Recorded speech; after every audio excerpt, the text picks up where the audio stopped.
welcome to another edition of Paranormal Almanac Quarantine. Call in now with your own personal paranormal experiences with your host, Kurt, and as always, fan favorite, Stitch.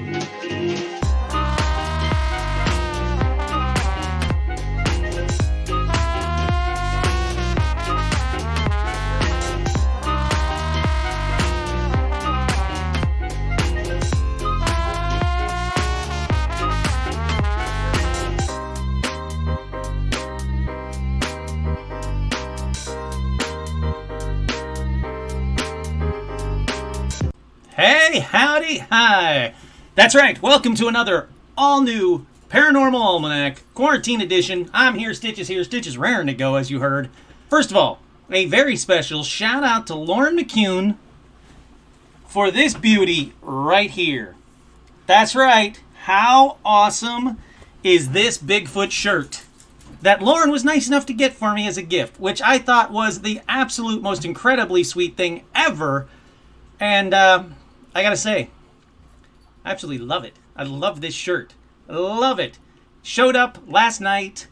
I was like, what the hell's in the package? I didn't order anything. Oh, no, what's going on?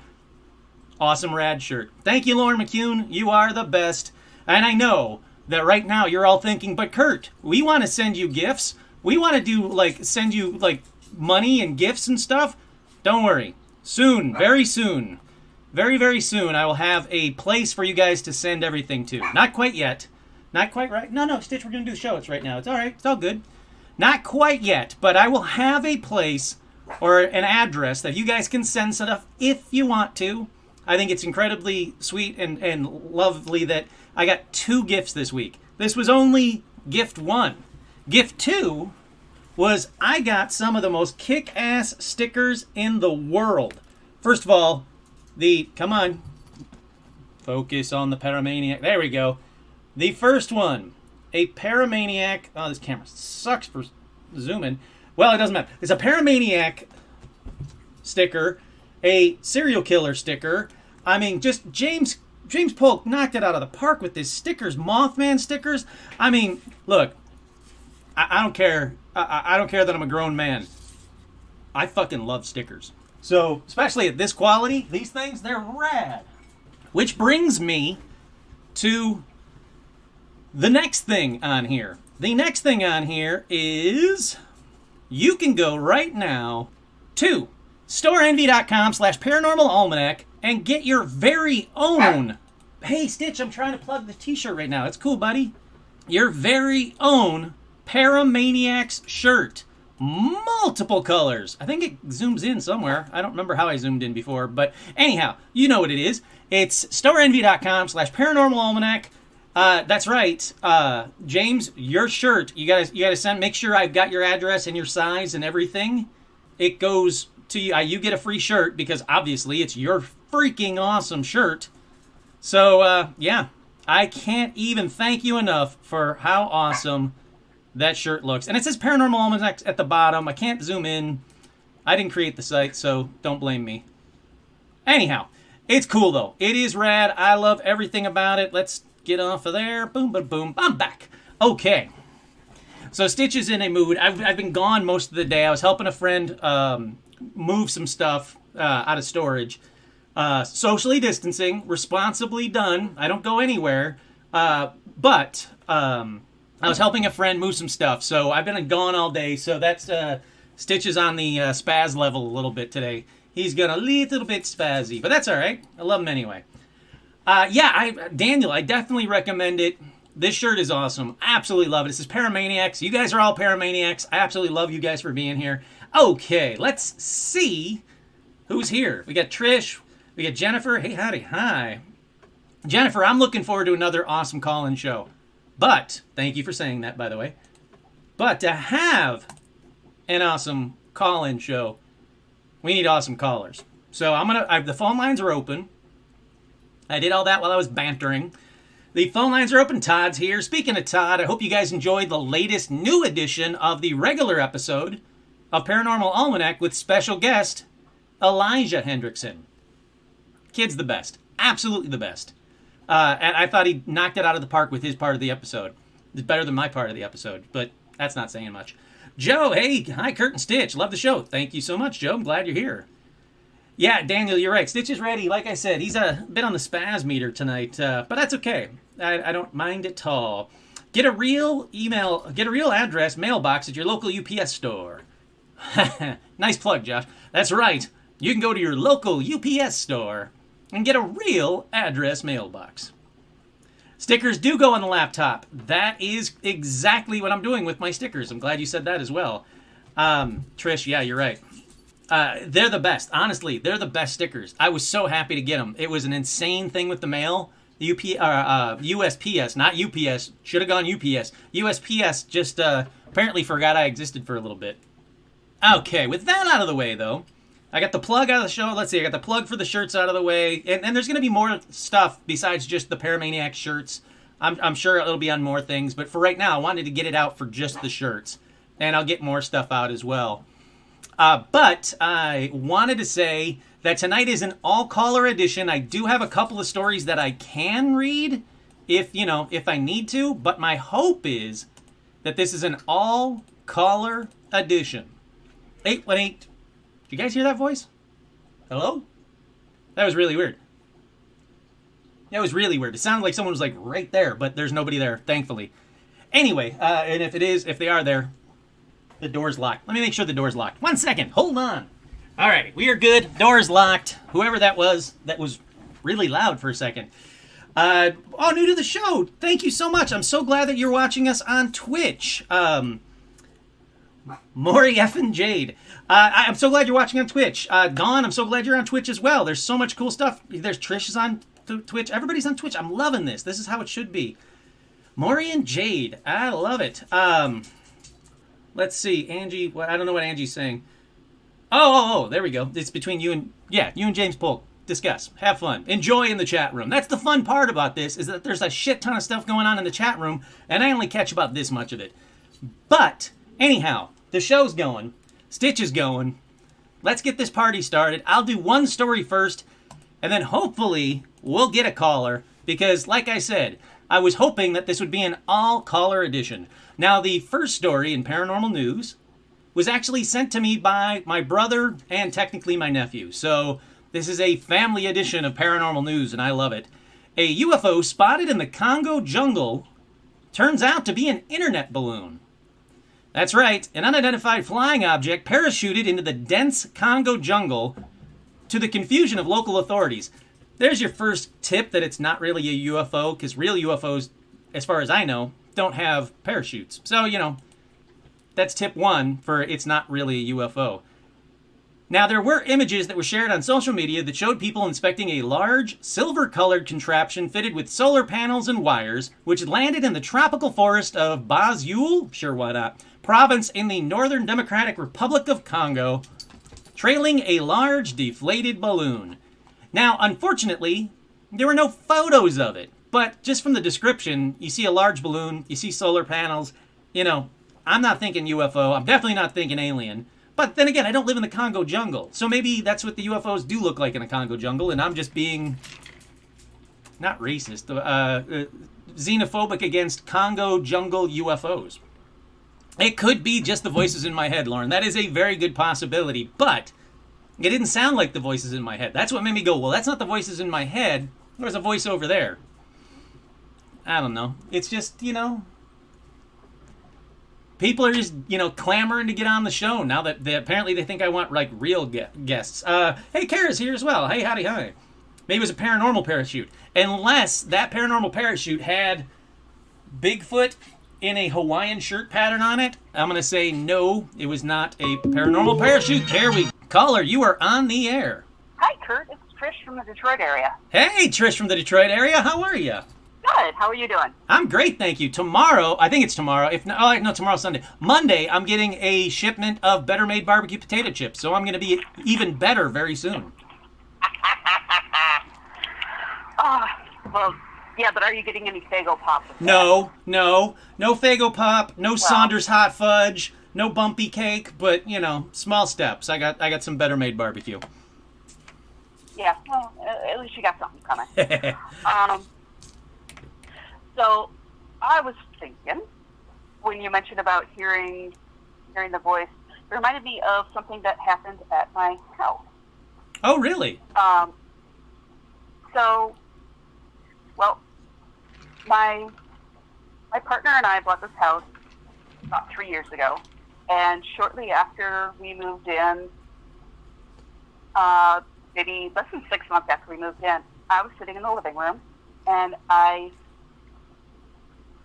saw somebody coming down the hallway, and it looked like a lady in like a 70s nightgown. That's oddly scary. It shouldn't be scary, but that's oddly scary. Yeah, it just like she was in the wrong time. But it was weird, and she just like slowly vanished. I was like, okay. And it was yellow. It was a yellow nightgown. But she had the hair, and it was just the hair and the dress. Wait, nightgown. what time of the night was it? Oh, this was pretty late at night. All right. That's oddly spooky as well. The fact that it wasn't like, it's like 8 o'clock at night. So we're late at night, 70s outfit, 70s nightgown. Yeah, no, that's creepy. Yeah. And it was, like I said, it was yellow, and she was blonde. So, but anyway, so I told my partner about this. And he was like, okay, sure, whatever. But he didn't. He's like, okay, yeah, let me know if you see her again. What else did you find out about it? He's like, I don't know, nothing. And no one died at the house. And I don't know if any of the other owners had passed. The ones we bought it from are still around, but the ones before them, I don't know. Now, the ones that you bought it from, any idea what she would have looked like in the 70s? They weren't here in the 70s. Oh, so it would be the people before them. Yeah. And Ooh. I know it was supposed to be an older pair of ladies. Oh, so that kind of matches. Yeah. So it kind of made me wonder. Now, at the time, did it interact with you at all, or did it just walk? It just walked down the hallway. All right, so it was a residual haunting. Probably just going about its own business in the middle of the night, kind of a thing. Yeah.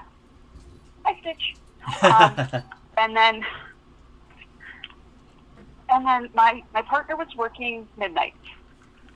So in the evening, he'd go to work and come home in the morning, and then we'd switch out. So basically, we weren't in bed at the same time.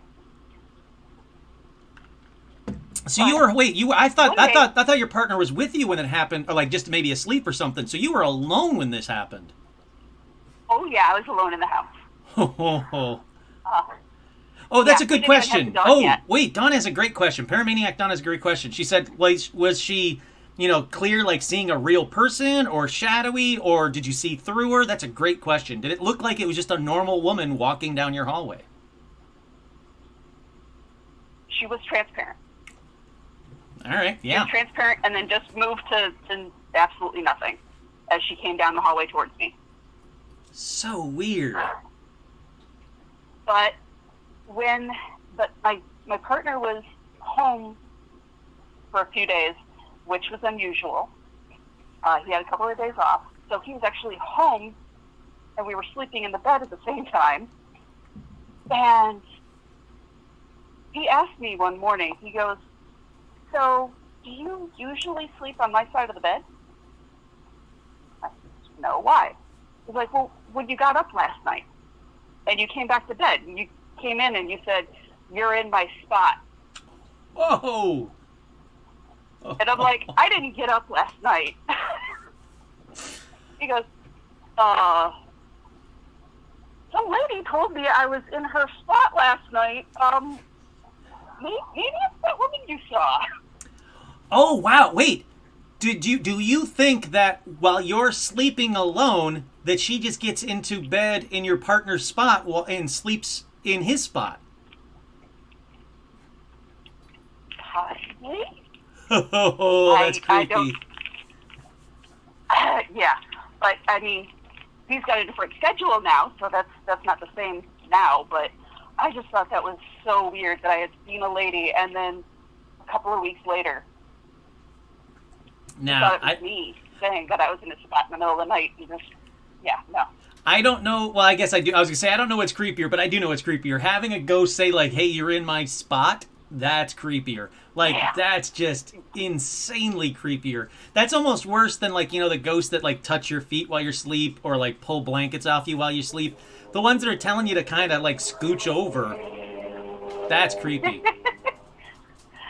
Yeah, he was like, maybe he wants some action here. Maybe I'm in the way.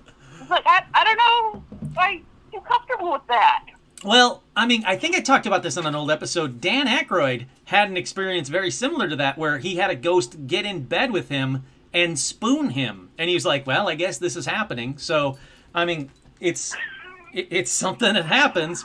It's nothing I want to happen. I don't know which would be worse, if you're the little spoon or the big spoon for that, but still, I don't want to be either spoon. Right? Oh. Right? Yeah. Wow. Yeah, no, that's creepy. That is seriously creepy. Yeah. Now we've only got to worry about the dog telling him that he's in the spot.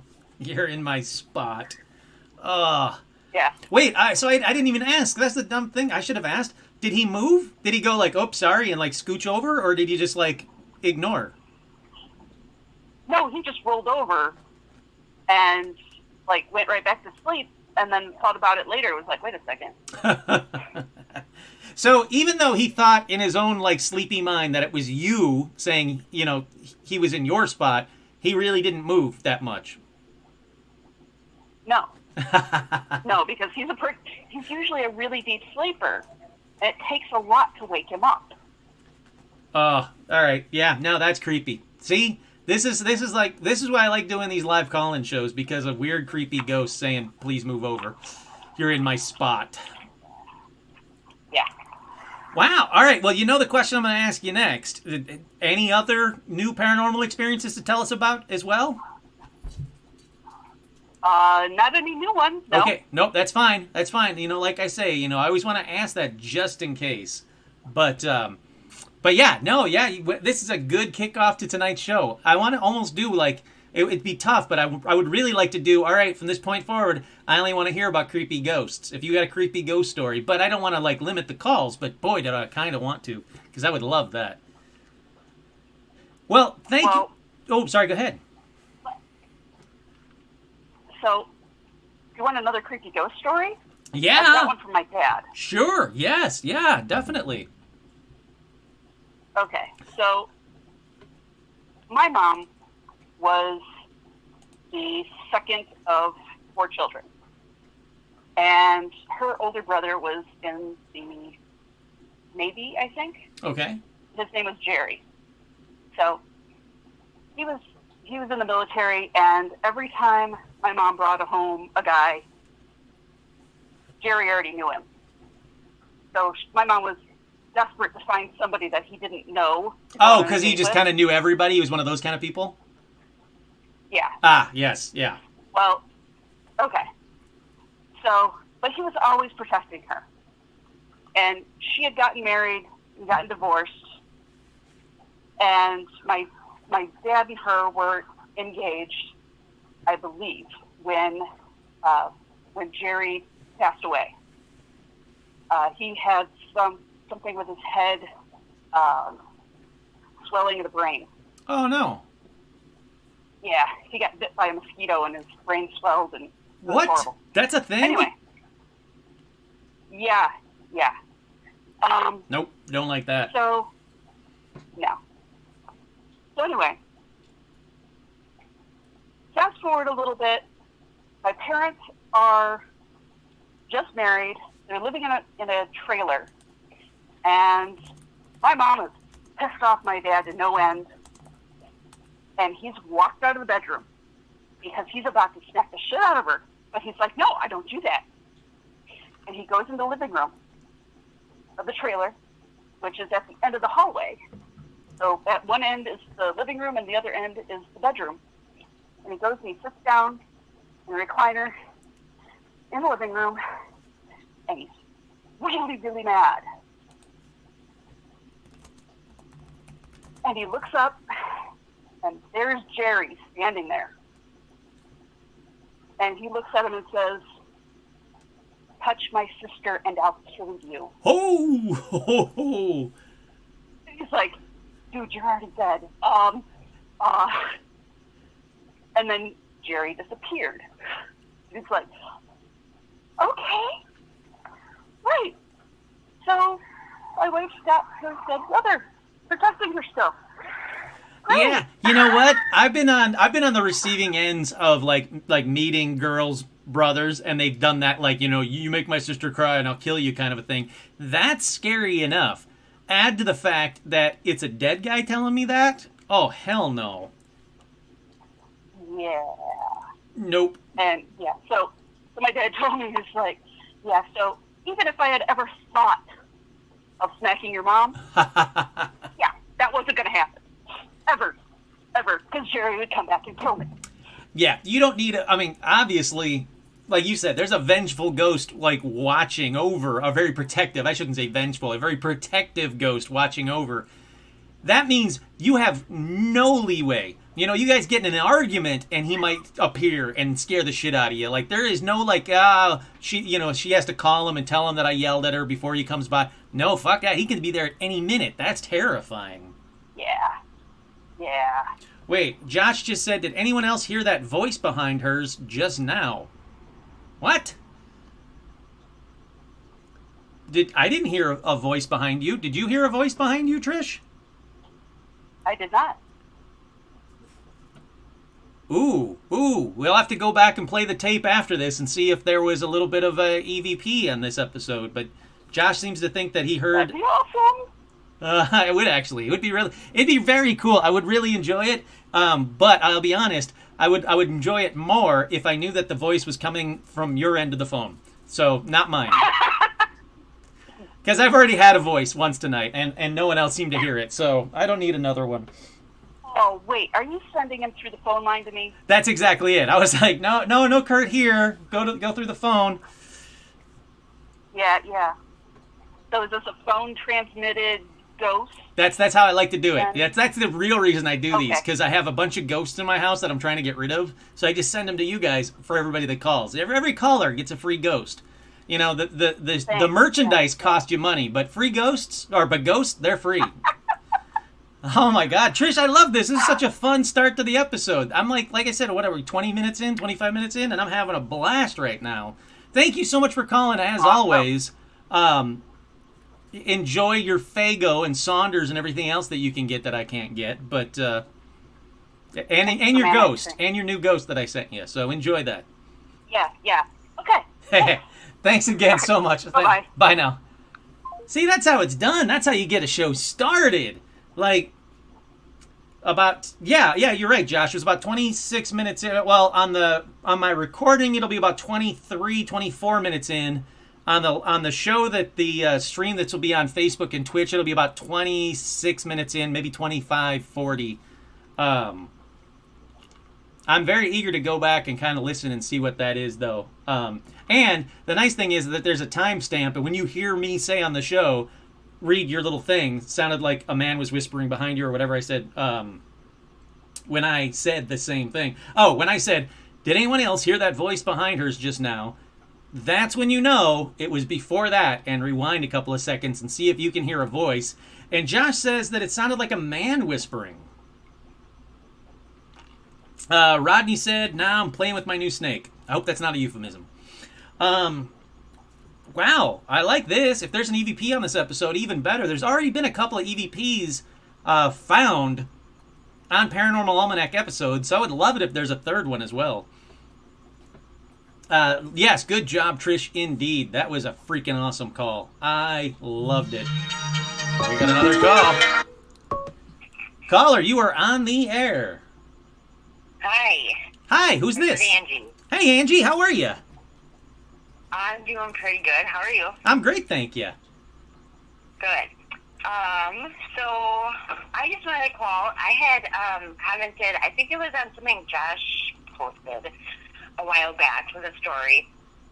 I guess it's not like just creepy, but it's a little bit more lighthearted, which I'm trying to be that way lately. I like that. Hey, you know what? That's what everybody needs. Everybody needs a little lighthearted. That's the other reason I do these shows, is because everybody needs a little break. We're all, we're very taut right now, so let's enjoy the lightheartedness. I like this. Yeah, exactly. And I live in Wisconsin, right by Kenosha, and oh no, side, obviously, yeah, like it's a fucking mess, obviously. Oh. So it's just insane. It's everywhere. So yeah, along with just life in general, just trying to stay positive. And like I said, this story, I mean, it's sad, but it's not like horrifying or whatever. But this was one of my first, probably most extreme experiences that I had. As a kid, and growing up in my mom's house, I always had stuff going on. I would hear my name called constantly, random voices, kind of like muffled conversations. I would see things move. It wasn't just me. I'd have my friends over for sleepovers, and objects would move. Like one night there was a soup can on the floor. We were hanging out in the kitchen and it rolled, and we're like, okay, well, not too weird. And no, that's still a little weird. A soup can rolling, like. Yeah, but we're like, maybe it'll roll back the other way. Sure. We're like, and we said out loud, we're like, roll it back the other way. So sure enough, it rolled back the other way. I love that.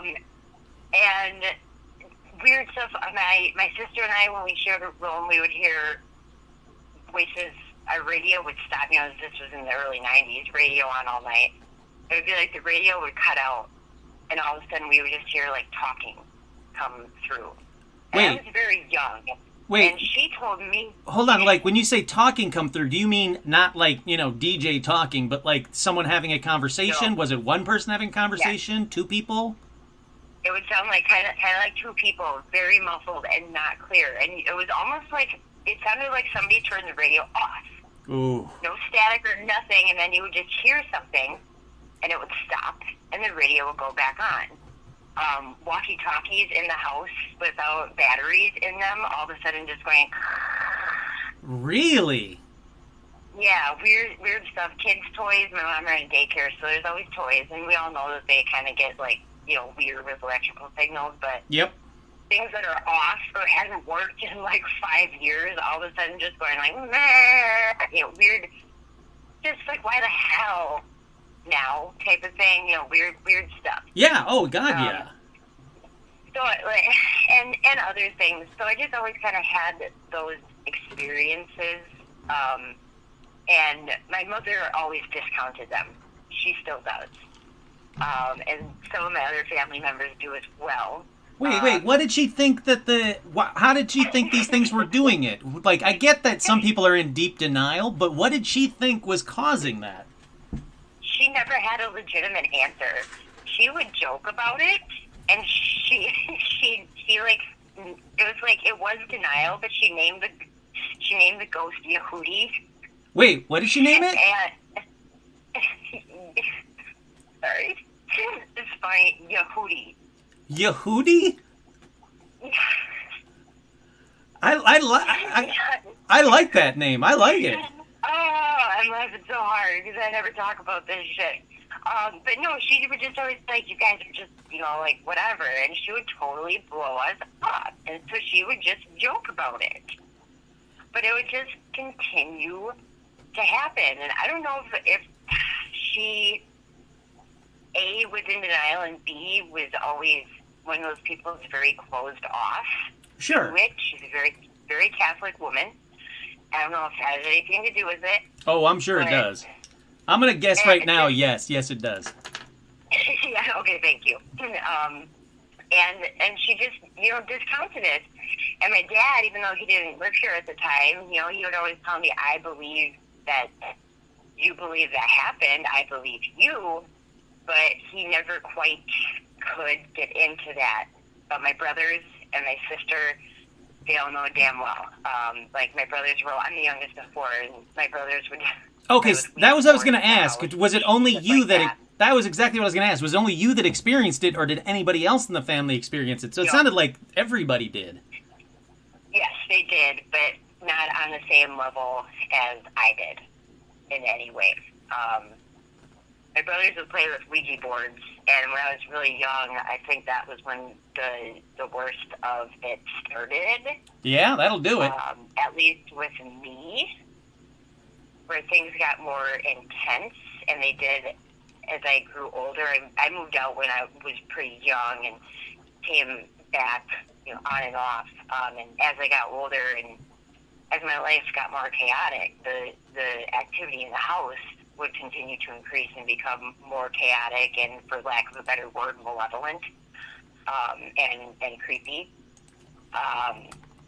But always at points in time I had witnesses. So sometimes I'd just be stuck wondering, like, is this just me? Like, in my issues in my life? Then all of a sudden I'd have a friend over and they'd be like, what the fuck? Like, I heard somebody walking around in the kitchen. Like, for sure, like, that was not a house, creaking. Like, I heard somebody walking around, or you could hear, like, a butter knife flying off the counter, walking into the kitchen and playing on the floor. Holy crap! Really? So knives are like, I mean, it's a butter knife, but still, it's still a knife. But knives are falling as well. Yeah. There's all sorts of extremely strange energy phenomenons. Now, did you ever see it, or is it only things would it only interact with things, or did you ever see it? As a child, I did not see anything when I was awake. I always had what started as nightmares at a very young age, with things that I don't know as young of an age as I was at, how my brain could have produced these situations and images that were happening that I didn't understand. Even to the point where my oldest brother he was very mentally ill and in lots of trouble on and off in his later teenage years. And I would have dreams about him, like if he was getting in trouble or he went to jail that night. And I mean, I was only like 10, 11, 12, waking up in the morning, and I'd, ask my mom, have you heard from him? And she'd say no. And I'm like, well, he's in jail.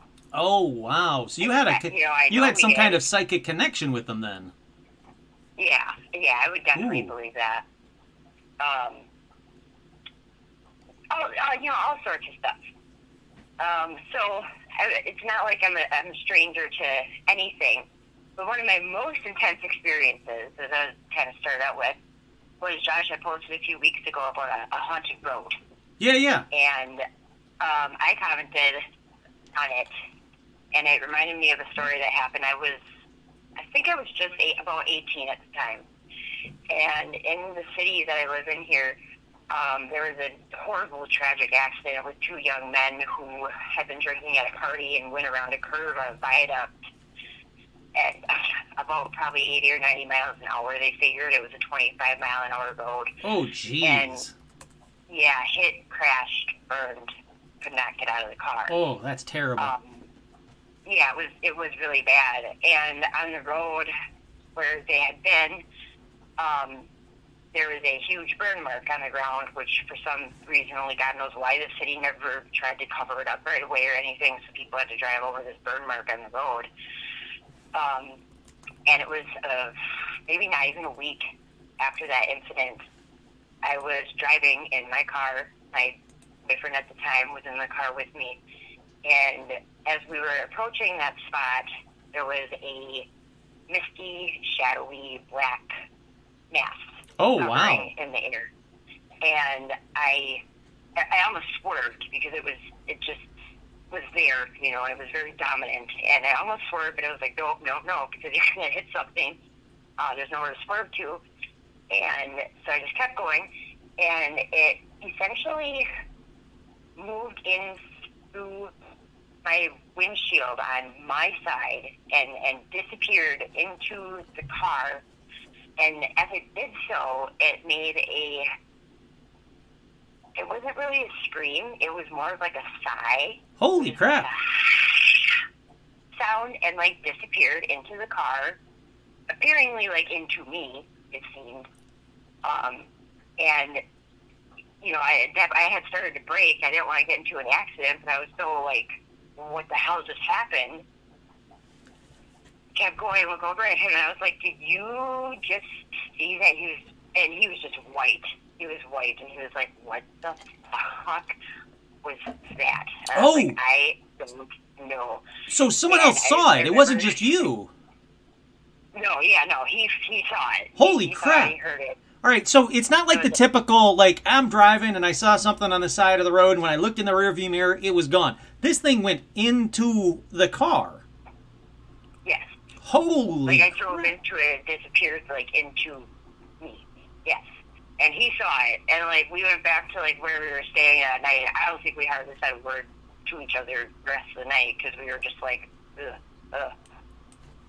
You know, like, how do you really process that? Yeah, I was going to say, but, you know, who's got that explanation? I don't. I mean, what the hell? And to be honest, though, like I said, it did not scare me. What I honestly felt like, and I don't know if it makes sense, but what I felt like was one of those two, I mean, I'll call them boys, maybe I was a vessel for them to leave this earth, or we were, or the car was, or something. Well, because it sounded more of like a sigh of relief. it does Like, sound it like appears- you have a connection to the other side, and sometimes that's all. I mean, obviously, I'm not an expert; nobody is. But there's been a lot of people Right. that say that ghosts are attracted to people that have a connection to the other side, or I shouldn't say ghosts, but spirits have a connection to people that have a connection to the other side because it helps them get to the other side. So you're right; you might have been a conduit for them. I mean, I guess that was the feeling that I had. Because it sounded like a sigh of relief to me, not like a scream of pain or of one that was like trying to scare me. It was just like okay, I'm leaving now. I kind of like that idea. I really do. I kind of like that that's the experience that you had. It wasn't terrifying. It wasn't a possession. It wasn't anything that made you, swerve the car or crash the car, thankfully. But it does sound like it connected with you somehow. So that's really interesting. It was. it was intense, but yeah, it was just one of those things that I will definitely never forget. And I mean, I haven't talked to him. We're friends on Facebook, but I'm sure if I asked him, he would probably remember it. Oh, I bet. I mean, who's going to forget that experience? He's going to be like, wait, which time? Obviously it's going to be, oh yeah, of course I remember that. Oh, that's awesome, Angie. Holy crap. Yeah, so that's my story. But one of my more lighthearted stories. I love it. No, you had me. I'll be honest. You had me a little worried when you said, "Oh, and it's got a sad ending," and I was like, "Oh God, I can't handle a sad ending." I think it had like a really beautifully sad ending, like the emphasis on the beautiful side of things. Yeah, I mean, it was a tragic accident, but like I guess it made me feel as though that at least one or both, maybe the other one had already left, but that both of them eventually found their peace. Yeah, no, I like that. I really like that idea. And again, I like the fact that it was kind of a positive experience for you, or not, at least not a negative experience for you. And You're right. If that's what it was, if you helped something cross to the other side, that's awesome. That is just a cool, fun experience to have for anybody. And that's got to touch you. Yes. That's one of the better ones in my life. No, I love that. That I don't mind. Yeah. Well, again. I'm glad you like that. Oh, I loved it. Are you kidding? I love that. I mean, look, everybody wants to know that there's something on the other side. And in my opinion, and just my opinion, again, there's no fucking experts on this, but in my opinion only, I honestly think that these kind of stories help. I know it helps me know that there's something on the other side. There's something more than this. And I find comfort in that. I think it's cool. I do as well. Well, thank you so much for calling. Awesome story yet again. Anytime, please, call anytime. I loved it. Thank you so much. Oh, good. Well, thank you. Thanks for being here tonight. You kidding? Thank you for being here tonight, because if you weren't here, people would just have to listen to me ramble all night, and nobody wants that. Thank you so much. I can't wait to talk to you. Oh, no, I like that too. Thank you. I can't wait to talk to you again. Okay, bye. Bye. She's the sweetest. How nice is Angie? And again, she's right. It was sad, but it was beautifully sad. I find comfort in those stories. I really do. There was a story today that I was gonna save for the next week's episode, but it's like a 2-second story, so I'll just tell it now until Veronica calls. I'll pad until Veronica calls. Stitch, it's not time for your break yet. You gotta wait. Wherever you are. Oh, you're right there? Hold on, pal. It's not time. You got 20 more minutes. There's a woman that passed away. The woman that got in an accident. They rushed her to the hospital. They put her in a medically induced coma. When she woke up from the medically induced coma, she still had the thing in her mouth. She couldn't talk, so she was motioning like she wanted to write something. She wrote this really distorted message, and on this piece of paper, it was kind of blurry. Obviously, she wasn't looking where she was writing. When she finally got off of everything and intubated and everything, all that fun stuff, unintubated, I don't know what it's called. I'm not a doctor. Surprisingly, not a doctor. But when they took the tube out of her mouth, that gross thing, and she could talk again, they said, hey, what did you write? What did this mean? And she wrote, it's real.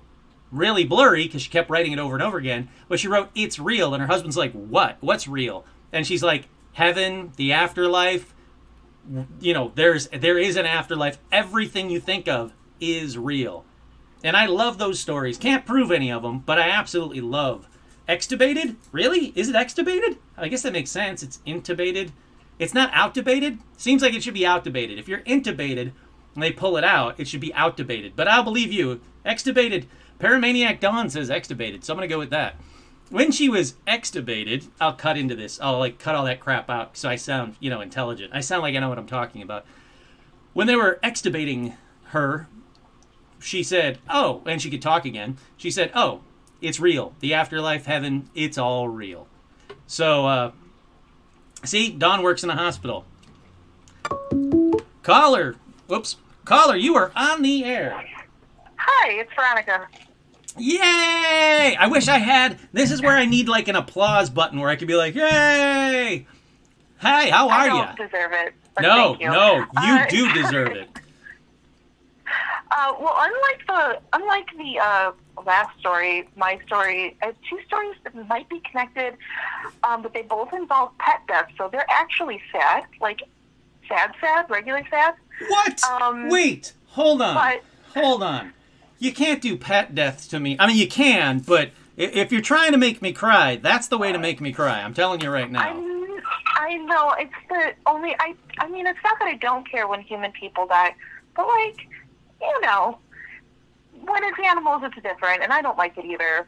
But I won't try to make it sad. I will try to just tell the facts, and I will try to be monotone and emotionless, and, I'm not trying to make it cry. I'll try to be emotionless.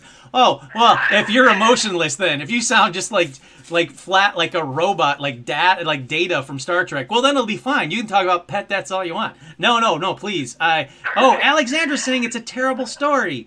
All right. Listen, she's the one that told me to call with She it. did. So This, Alexandra, this is shut your up. fault. If Veronica makes me cry, this is going to be your fault, Alexandra. Okay.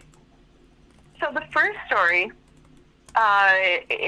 so the block where I live, down the street about, 2-3 blocks from where I live, same street, a guy, right before Christmas, this past Christmas, he locked his girlfriend's 3 dogs up in their kennels, burned down the house, went to the garage and killed himself. So the dogs died. So that's the sad thing. Moving on.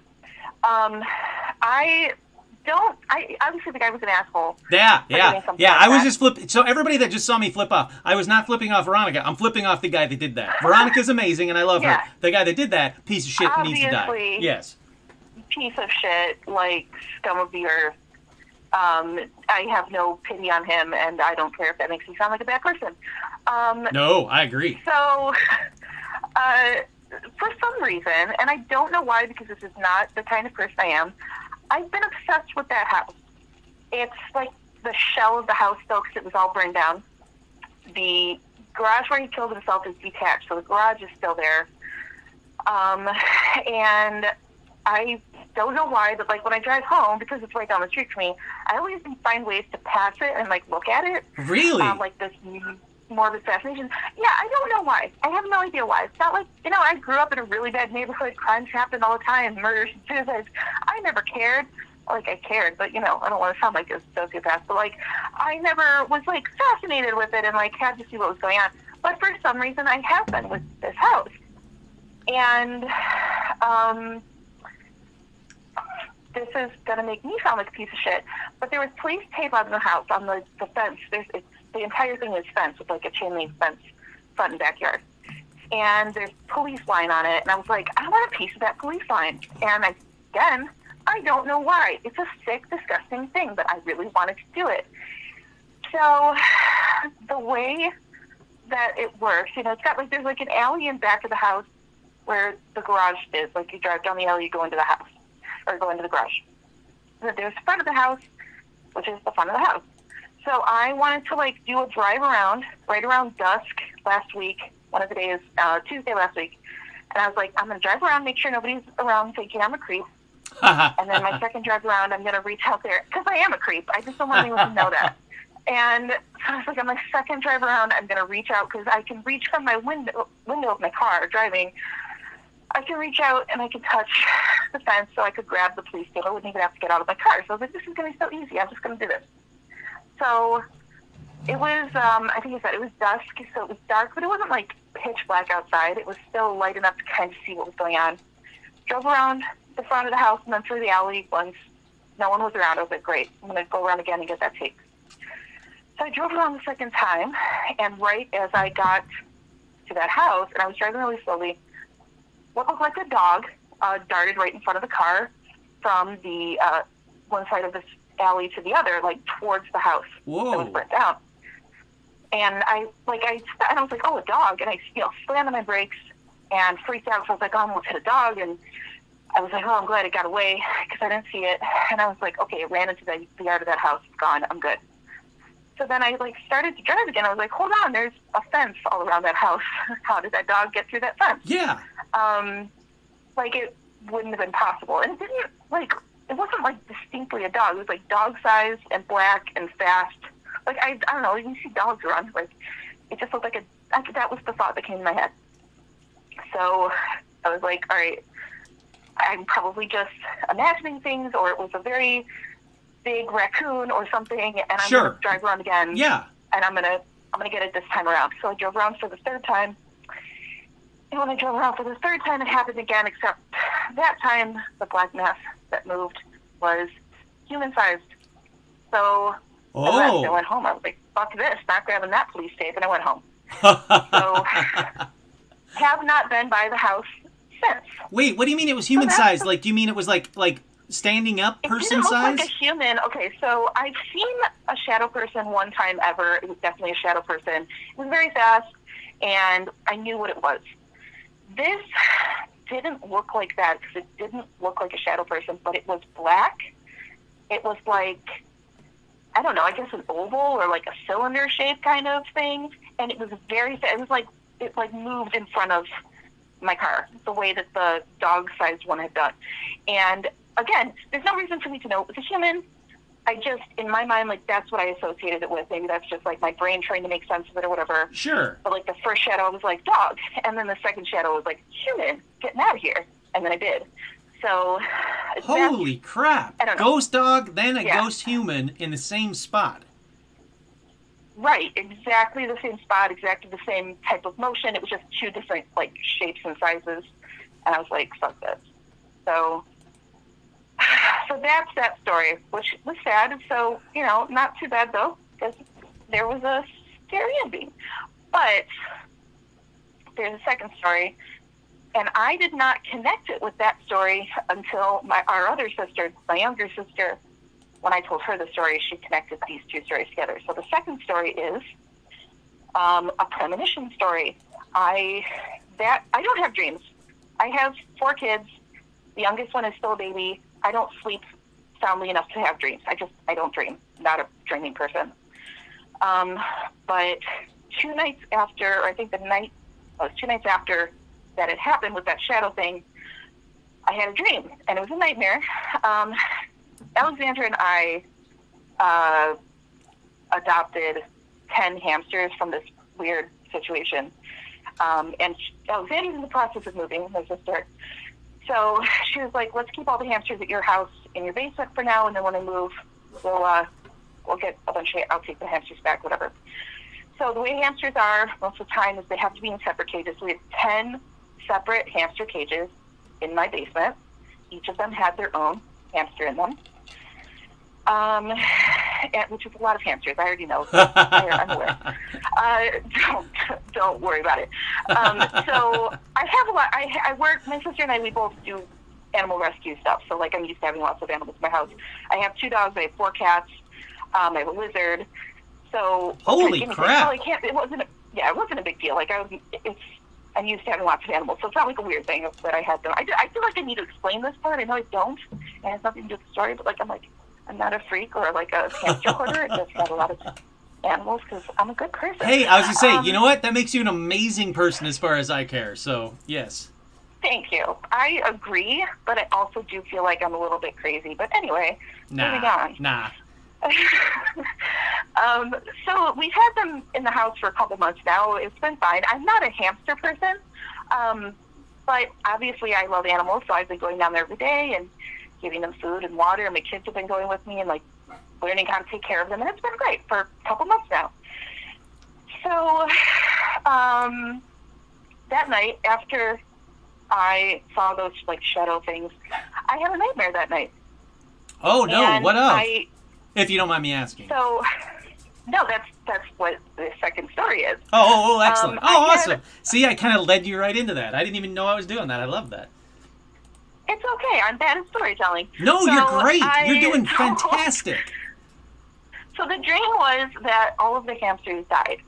And, like, suddenly, like, I don't know, my sister and I went down there, and all the hamsters were dead, and also there was like a snake downstairs swimming around in dark water, and there was like an alligator. It was like this really weird, like bad pizza dream. But it freaked me out because dead animals also always freak me out, obviously.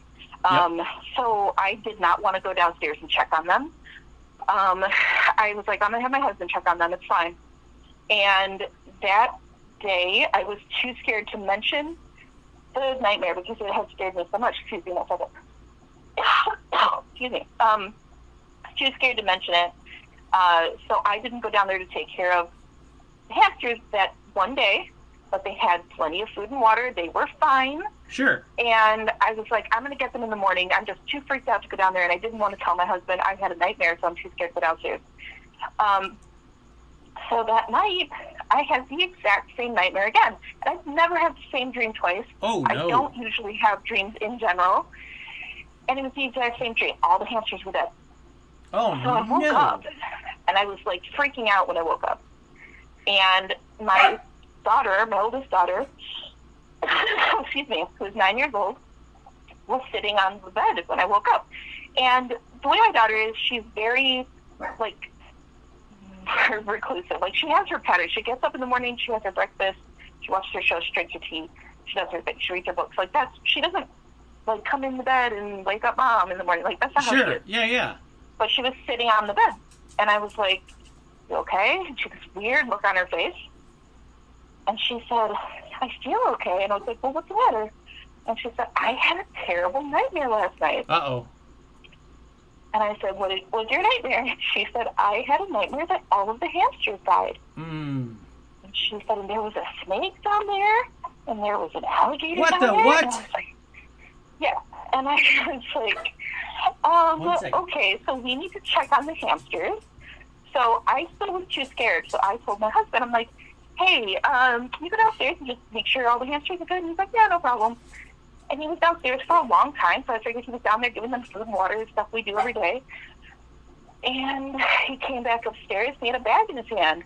Oh, and I was like, what's in the bag? And he said, this bag is full of dead hamsters. And I cried a lot, Sure. and I freaked out a lot, Sure. and I felt like a terrible person. But I've never had a premonition. I've never had like the same dream as somebody else at the same time. I didn't tell anybody about my dream. Well, the fact that you and your daughter had the same dream, it's who was it that said shared? Yeah, like Lauren said, shared collective unconscious. Yeah, I mean that really is exactly what happened. Like, what the crap? Never happened before. It's so weird. Well, here's the weirdest part. So my husband came up. He explained that they were dead, and I was crying and I was upset. And he said, I think the kids went down there, were playing with them, and maybe tired them out or something. I was like, no, the kids didn't go down there yesterday because I think one of them had been sick or something. For some reason, I didn't have the kids go downstairs that day. I didn't have any of us go down there because I was too scared. And he was like, no, somebody must have been down there. He's like, because I was down there the day before and everybody was in their own cages, but when I just went down there, 2 of them were in the wrong cage. They were in the other hamsters' cages with them. Whoa, and their cages were locked. Yeah. So, like, our hamsters have escaped. But sometimes they're very crafty. Oh, God, yeah. They get out of their cages sometimes. But 2 of them were not only not in their cage and in other cages, but their cages were closed and locked back up. What the hell? That's creepy crazy.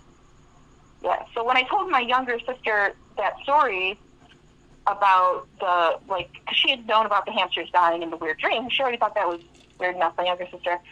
But when I told her the story, like, at a separate time about driving past the house of the guy that killed his dog, she was like, oh, that's what happened to the hamsters. Like, that guy probably got pissed off that you're lurking around his house, and he came home and he killed all your animals in the basement. So, I don't know if that's true. Jesus. I wasn't even thinking that, but that makes so much sense. I didn't put it together. Now, all my upstairs animals are fine. Like, all my cats are good. My dogs are good. The lizard is good. Everybody's fine.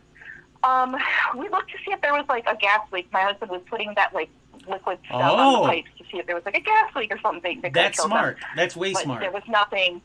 There was no CO2 leak. There was no reason for them to be dead. Their water was still full. They still had food in their cages from the day before. We'd given them, like, fresh fruit and vegetables and stuff. Like, they were fine. They had plenty of stuff. But they were all dead. There was, like, no reason for it. Oh, one of them is alive. One of them did live, so they're happy. There's one lone hamster left?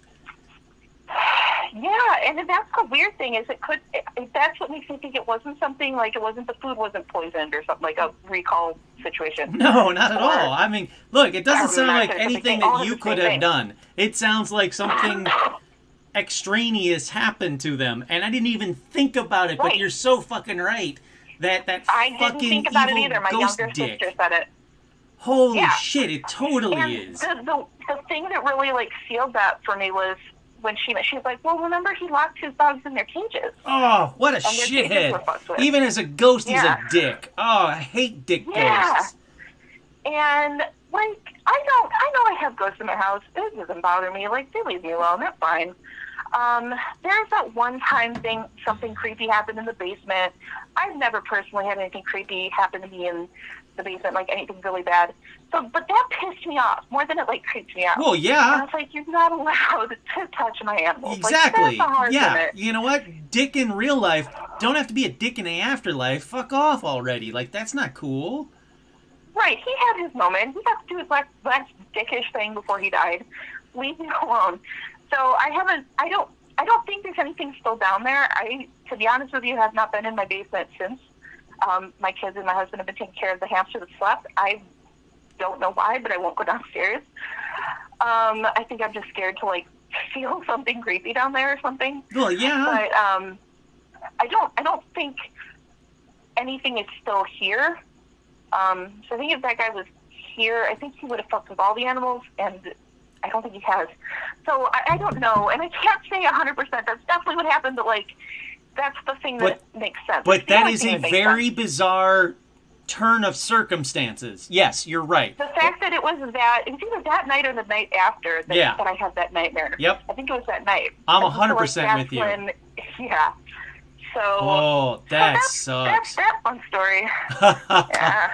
Well, first of all, let me just say, as the host, you did not ramble at all. You were fantastic. Okay. And two, you didn't make me cry, so I appreciate that. But it does suck. I feel bad for the dogs and the hamsters and everybody but that asshole. But holy shit, that's insane. Yeah. I'll send you the link from when he died, because you need to read this story. It's actually very interesting. But no, I actually would like to see that. Yeah, please do. Yeah. Yeah, so I'm glad you didn't cry. I did not cry this time either. I think I got it all out the day they died. Yeah, no, I don't want that. I look, I cry enough in real life. I don't need to cry on this show.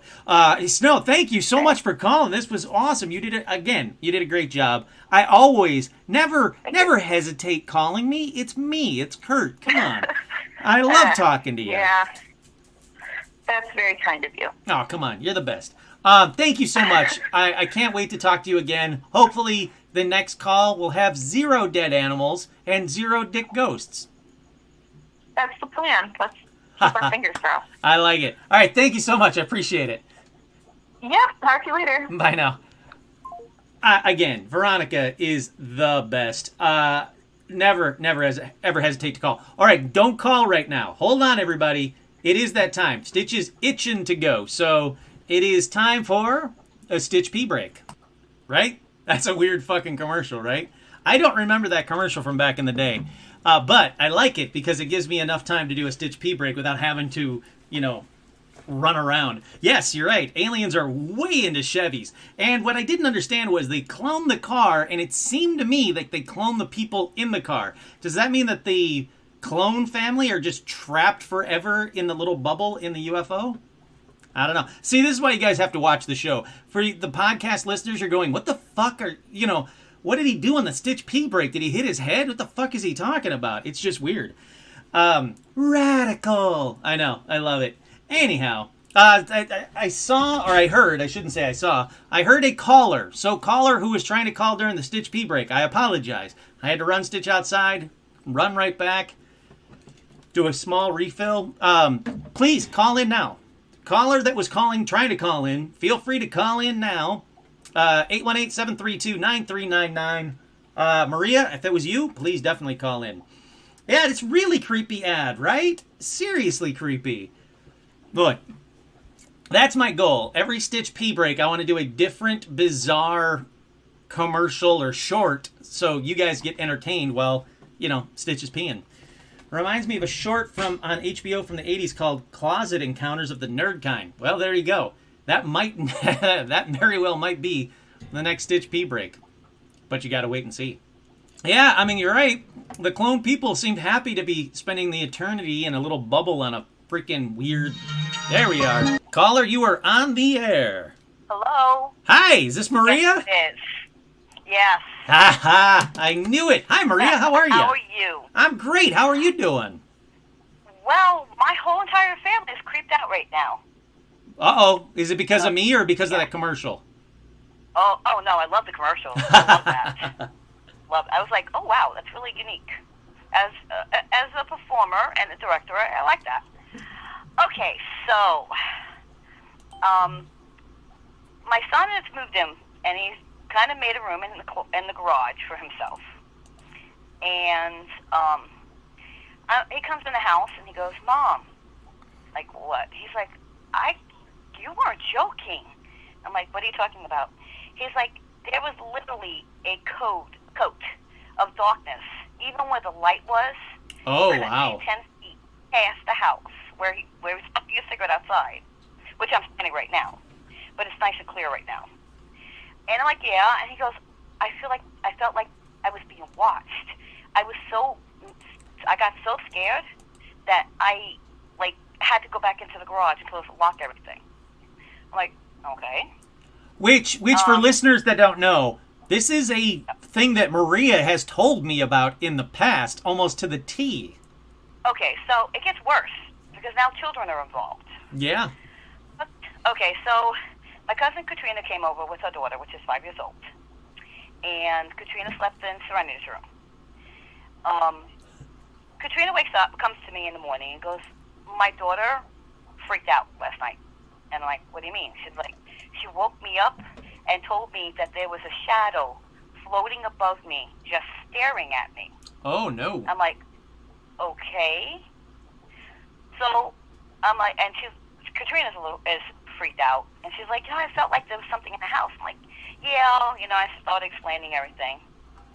And that night, she was out in the front smoking a cigarette in the car and taking care of a dog. And she said that a shadow, she saw something on the side of her eye. And she was like, okay, it might have been moth or the light or something. But then she said she saw the shadow, and it went across and stopped in front of the glass where she was looking, and then it took off. So she came in freaked out about that. My goddaughter, Alexi, came over because she's been helping me with when I'm working, and she's been helping take care of and help with Serenity. She goes to me, Aunt Maria. She goes, I had somebody literally floating above me, and like I would open my eyes and they would like disappear, and then it kept happening. And she was with us for a week. She said every night this happened. So she was freaked. She wasn't so freaked out because she's more like me, but she's like, it's really weird. Then this morning, she was like, Mom, were you outside humming? And I'm like, what time? Because I always sing outside. He's like, about 2 o'clock in the morning. I'm like, no, I was in bed sleeping. He goes, I have one of the garage doors open. And he goes, on the right-hand side where the garbage is, I kept hearing somebody hum. I got so nervous, I closed the garage. So wait, like, but okay. He thought it sounded like a woman humming? Yes, he did. He said, well, there's the woman that my mother-in-law and I have both seen that is like an elderly woman with long white hair, that, like, when I first moved here, I've seen glimpses of her. But he said he heard humming, a female humming. So it could be her. She's not, I don't feel too much where she's friendly and not friendly. She's just there. Interesting. But the shadow things are, like, I'm telling everybody, just tell them to go away and stop getting scared. Because now everybody's so, like, well, my husband is, but the young ones are kind of nervous now. Sure. And, like, you're feeding into it. That is true. They do feed on fear. Especially the shadow things. They definitely seem to feed on fear. That's true. So, but my oldest is 26. And he's like, Mom, I'm a grown-ass man. And this thing is scaring the shit out of me. I'm like, yeah, that's how I felt when I was petrified, when I saw it come from the side of the house and stand there and then disappear real quick. So I'm trying to tell them, don't talk about it, ignore it. But it's really creepy when a 5-year-old that knows nothing about this, wakes up her mom because there was a shadow staying over her. Yeah. And just watching her. And she said, it just watched my mom. It just stood there and watched my mom. And it didn't move. It just stood like it was floating above her. Yeah, and you're right. And I don't like it because, stop messing with a kid. Like, that's not cool. And on every level, that's not cool. Yeah. So it's like, now what do I do? I've had the house blessed twice. Yeah. I've saged the house. I salted the windows and everything. And it's like, and that's not going away. But it's really weird is I'm the only one which is more aseptic to everything. I'm the only one in the house that isn't sensed in the house. I'm sensing everything outside the house. Well, that does seem to be, obviously you know better than I, but from what the stories that you've told us, it does seem to be really focused around the house. Yeah. But, so, do you think it's moving in now, or do you think that they let it in now, or why do you think that all of a sudden they're seeing it inside? It's been going on little by little, but now one person talks about, and it's funny is Katrina's daughter and Alexi were never connected to talk to one another about it until after. Sure. And they both mentioned to me at different times. So, and I'm not sensing it in the house. I really don't feel scared or nervous. That's good. In the house, outside the house. But everybody else, Sam's seen it, my nephew Timmy, my husband Michael, Katrina, the baby, my goddaughter Alexi. There's only 2 people in the house that haven't seen it. And then Stephen is seeing this outside, of feeling it.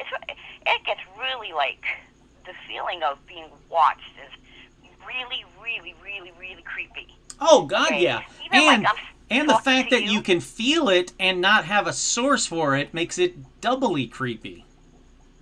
So I don't know what to do. You know? Well, I think It's you're like- I think you're doing it the right way. You're telling him not to fear it. You're telling them to say, you know, just go the fuck away. Like, you got to be forceful with this thing, because you're right. It does tend to, it sounds to me from everything that everybody's told me, that it feeds on fear. The shadowy stuff does tend to feed on fear or thrive when there's fear around. But I just don't understand why it's so connected to either you or your house, or both. You, your family, or your house. Now, and it's really funny is my youngest boy, Joni lived here before us, which is a family member. I mean, she was very close. She wasn't blood, but she was like an aunt to them. Sure. And it's, I had mentioned something about the house being, you know, the things, and he actually yelled at me. He's like, "No, Joni's here. She's watching over us. Don't." And like Angel, and he didn't want to hear anything about it. He just like tuned out everything. And I can understand, but I don't feel her here. Like, she's gone past. She's gone to, you know, heaven or wherever we go. Sure. So, you know, it doesn't feel like her. So it's weird. And now I'm having everybody, like, say, oh, there's more than one. Well, I mean, I'll be honest. I think that it sounds to me like there's more than one. I mean, it sounds like there's very specific ones, but it does sound like it's more than one thing. Yeah. Yeah. So that's what I'm dealing with now.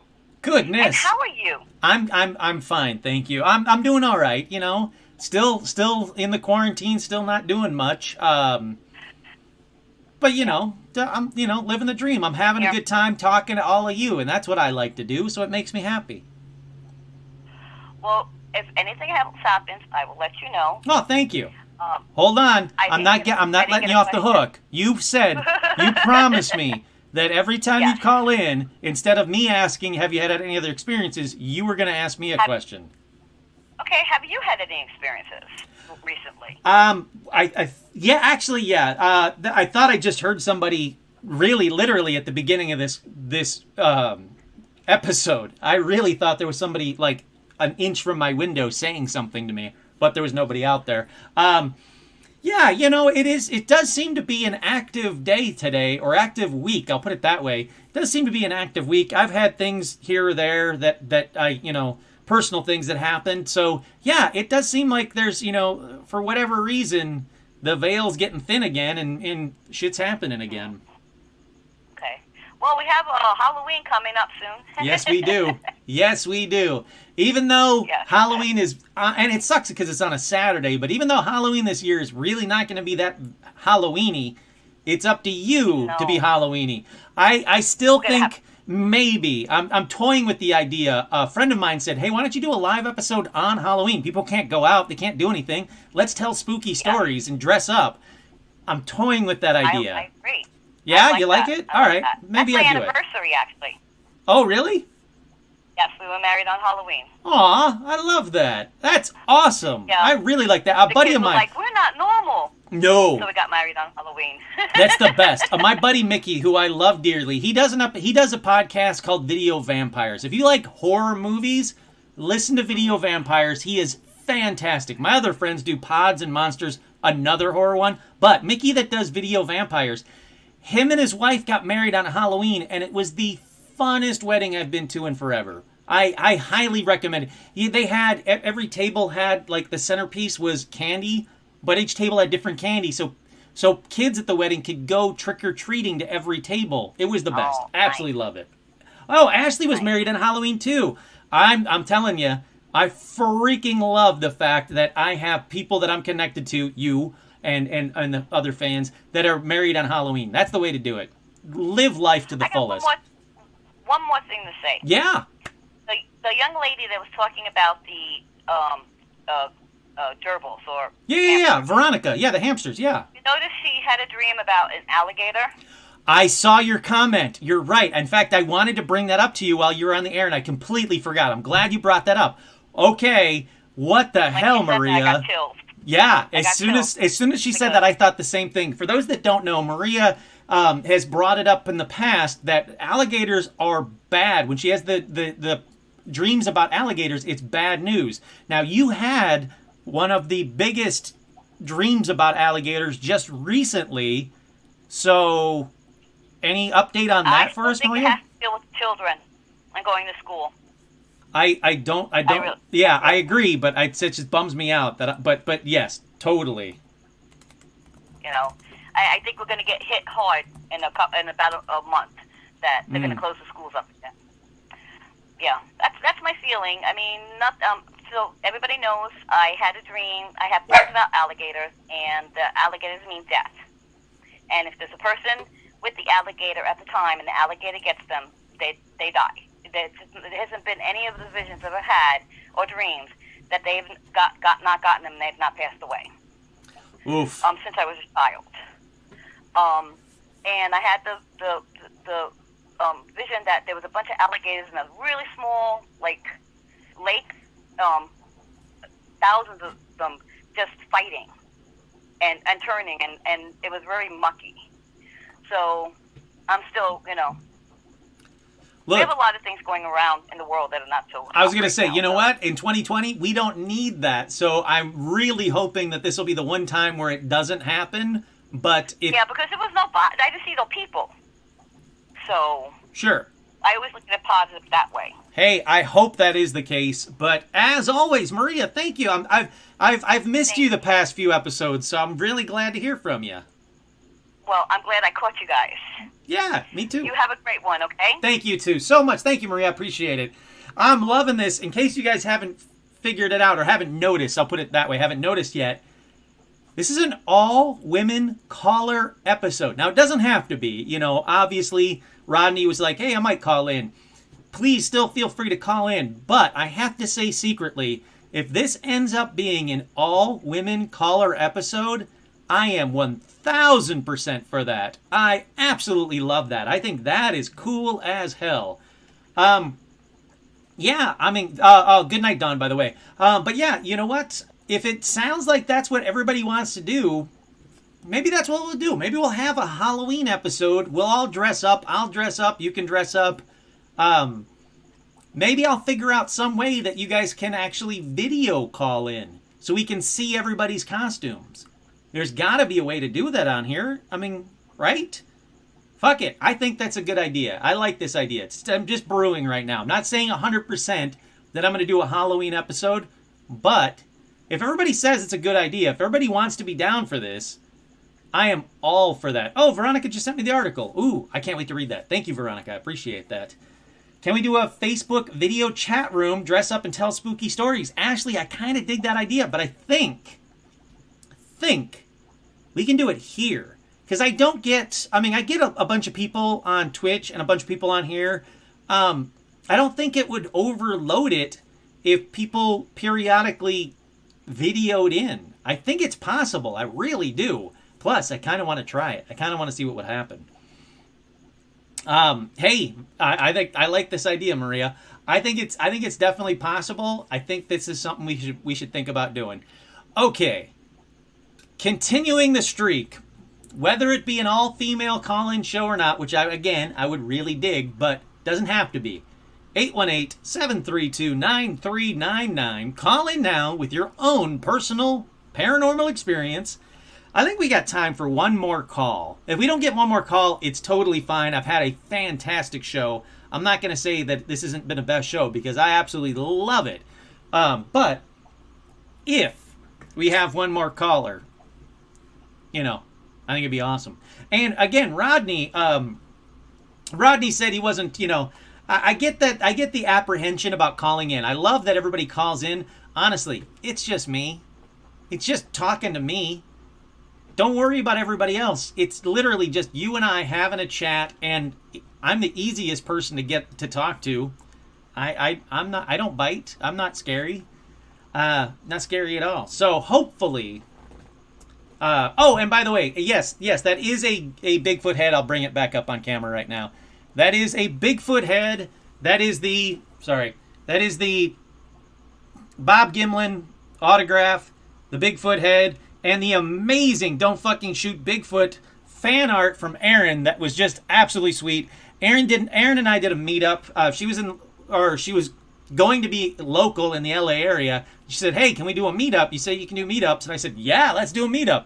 And we met up. We had a great time, a lot of fun, chatted, and had a blast. And she was so sweet, and she was nice enough to give me that, and it was absolutely cool. And I love it, and it's right there. Absolutely love it.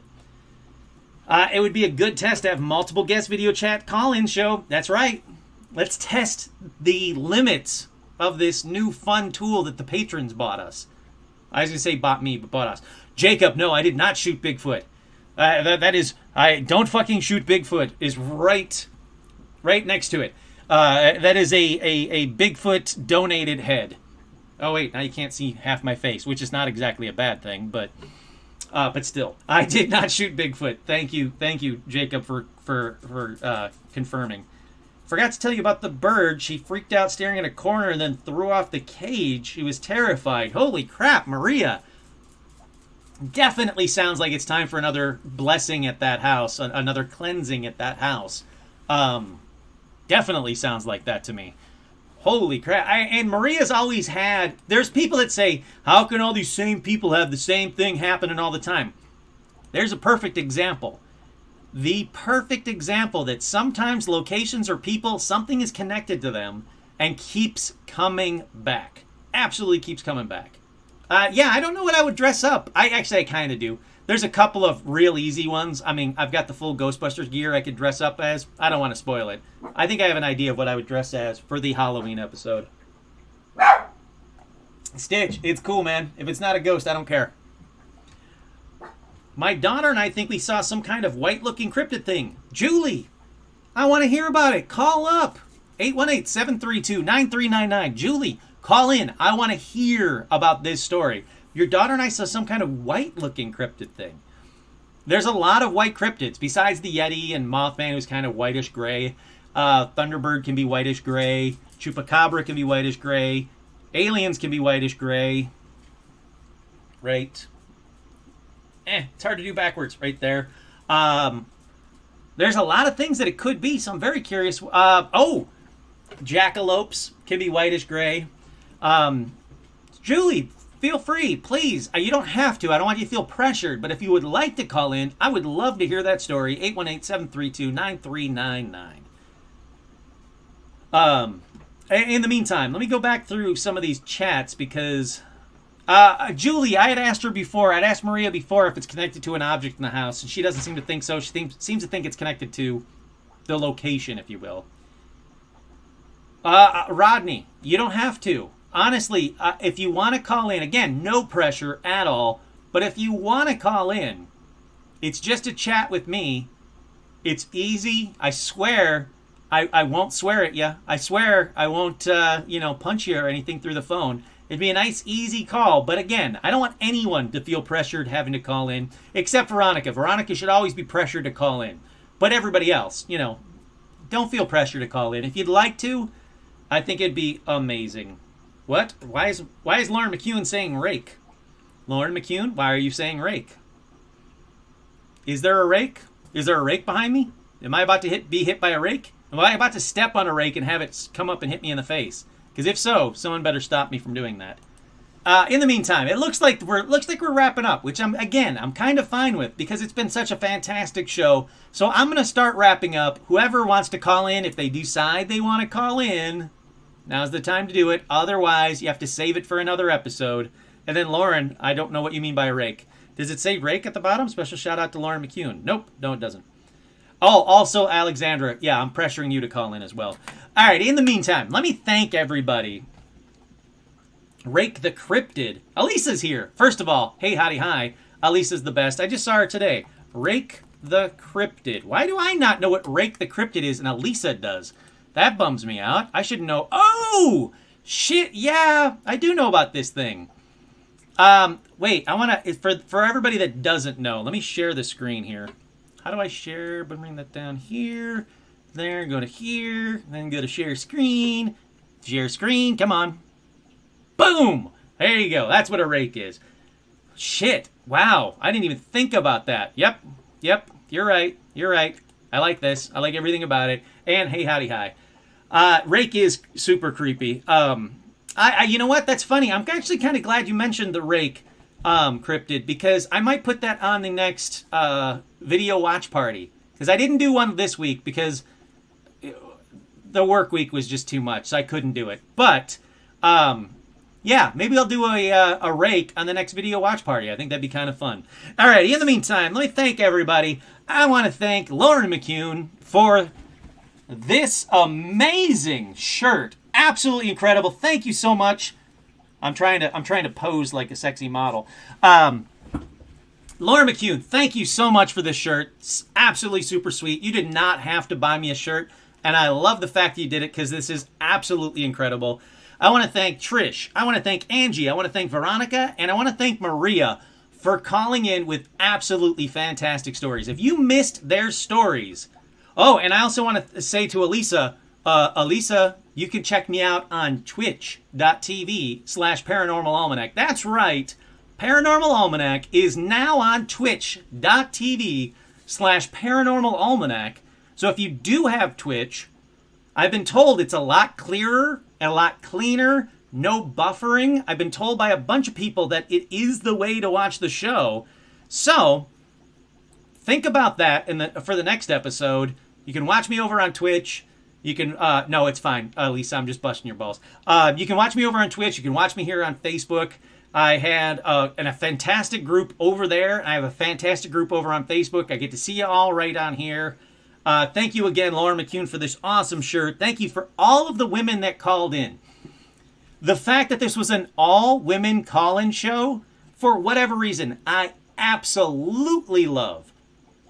The fact that there's a bunch of people that say it's just a bunch of nerdy guys that believe in the paranormal and, whatever. The fact that this was an all-women and a ton of women in the chat room as well is so empowering. It's so cool to see. I absolutely love it. I'm sunburned as well, Elisa. Yes, right here. I was helping. Elisa is the one that I was helping, that I was talking about earlier. I was helping Elisa move some stuff today. More than happy to do it. Socially distancing. We're very responsible. Had masks and everything. That's why the sunburn is right there. But yes, I am sunburned as well. My caption says you want to thank the Lord for the shirt? What the hell? No, I want to thank Lauren McCune for the shirt. Unless Lauren McCune is the Lord. I don't know. I'm not going to get preachy on this show, so she very well could be. Thank you all so much for watching. I cannot thank you enough. I love hanging out with you. This has been a blast for me, hearing these fantastic stories. Once again, wait, hold on. I wasn't prepared. I forgot about this little thing. Once again, I am your host, Kurt Savig, and this has been another edition of Paranormal Almanac.